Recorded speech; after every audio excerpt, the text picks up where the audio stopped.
Hey guys, Greek Knives here, and today we're going to be reviewing the Dragonfly 2 FRN model VG-10 blade steel. I already did a review on this knife, but I got a couple more things to say, and I have high quality. So I thought I might as well just redo it. Let's just get the specs out of the way here. I have them on my phone, so I'm just going to read them off. The length overall from here to down here is 5.5 inches, 141 millimeters. The blade length, including the choil and the thumb ramp, so from here to here, is 2.25 inches or 57 millimeters. The blade length is 1.87 inches and 48 millimeters.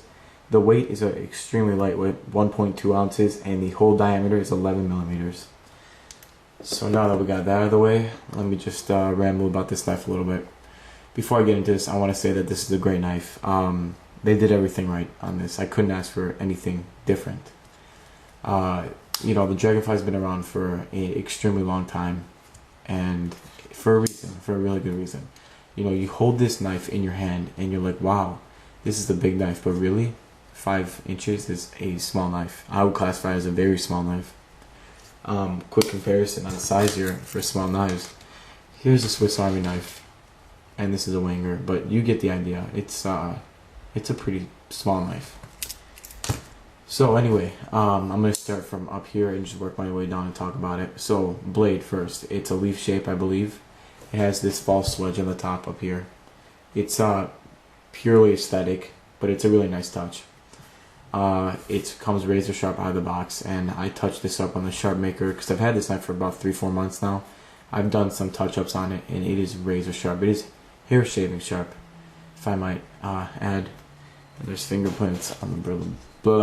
There's some fingerprints on the blade. Let me wipe those off. It has this thumb ramp up here, and it's jimped.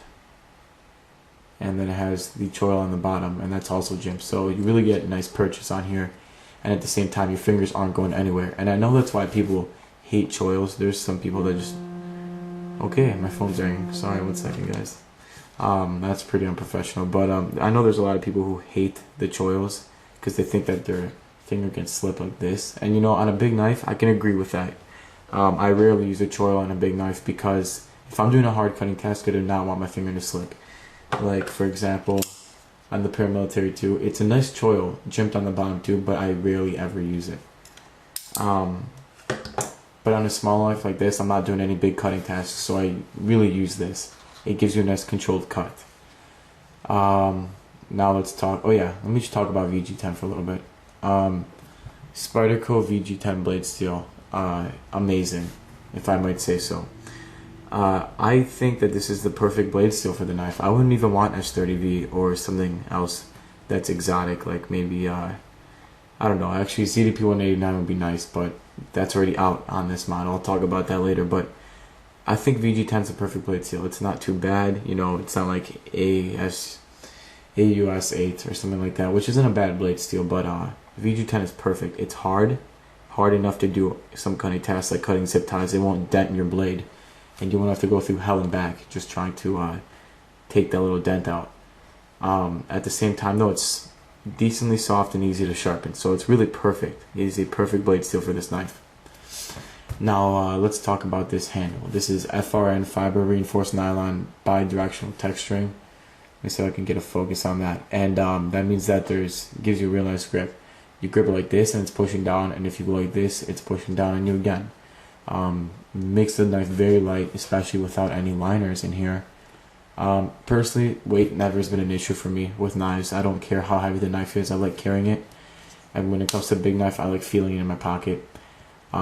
It is a lockback design, and it's got this detent, not a detent, it's got this like, I forget what it's called, but a lot of Spydercos have this. It's a nice touch. I mean, does it benefit it? Yeah, but not too much. You can actually flick this thing open, which is surprising because it's a lockback, but you can if you're into that. It depends on the knife if I flick it open. Like the Paramilitary 2, that thing's always going to be flicked open, but the Dragonfly, it's a small knife. I have no purpose on flicking it. It does have a wire pocket clip, but I took it off because I don't like a pocket clip on this small of a knife. I can just toss it in my pocket forget that it's there and pull it out with my lanyard that I put on it. This lanyard did not come with a knife. Overall, I'm in love with this knife. I carry this with a bigger knife like, you know, the Paramilitary 2 or, you know, Delica, for example. And this is always my secondary knife. I take this out in public and nobody ever gives me dirty look. If I was to take out this Paramilitary 2 in public, people would be eyeing me down, you know. But it might also be because I'm 17, so I don't know. But this knife, normally, you know, nobody's gonna be scared of this tiny little thing. It's harmless. It's a harmless knife. Then again, I don't use knives for any other purpose except utility. I have no reason to use them for anything else. But yeah, let's just do some size comparisons real quick. Here's the Dragonfly. Let me take out another small knife. This one actually came back from customer service today. My first one is defected. This is a Spyderco cat. I believe it's actually around the same size or even smaller. So that's that. Another nice one is the Spyderco Persistence. And you can see how that one's just a little bit bigger than both of those. Another knife that a lot of people might have is the Buck Vantage. And that's a little bigger than both of those. All of these actually. Let me move these out of the way. And let's do some more size comparisons with bigger knives. For those of you guys who have the Paramilitary 2 and the Spyderco Delica, here are the size comparisons. Oops, sorry guys, I just nudged the camera. Here are some size comparisons for those knives. And what do we have here? Kershaw Crown. There are some more size comparisons. This I'll probably be doing a review on soon. But I don't think I'm going to do a review. I'm just going to talk about it because too many people have reviews out there for that knife. So there's no point of somebody else doing it. Unless you guys want to see it, let me know. But here's the Kiwi. Oops, that's out of camera. Here's the Kiwi. So yeah. Now let me just show the other models of this knife. I don't actually own any other models, but I know that they're in the Spyderco book. So I'm just going to look those up real quick. What page are they on? Okay, here we go. So we have the original Dragonfly 2 lightweight, the one that I have. There's the one in ZDP 189, and it's British Racing Green, FRN. That's just a really dark green. I know it looks black there. You have the foliage green G10 one with VG-10 blade steel, and then you have the stainless steel one, and then you have the stainless steel one with the Dragon tattoo. Now both of these are VG-10. And then you also have, let me see when I get to the H1 section. There you go. You have it in H1. Awesome fishing knife. Little tiny fishing knife. Great. Yeah, so really I don't see anything wrong about this knife. Anything at all that I could think of. It's perfect. So I highly recommend you guys buy it if you're looking for a small knife. It will not let you down.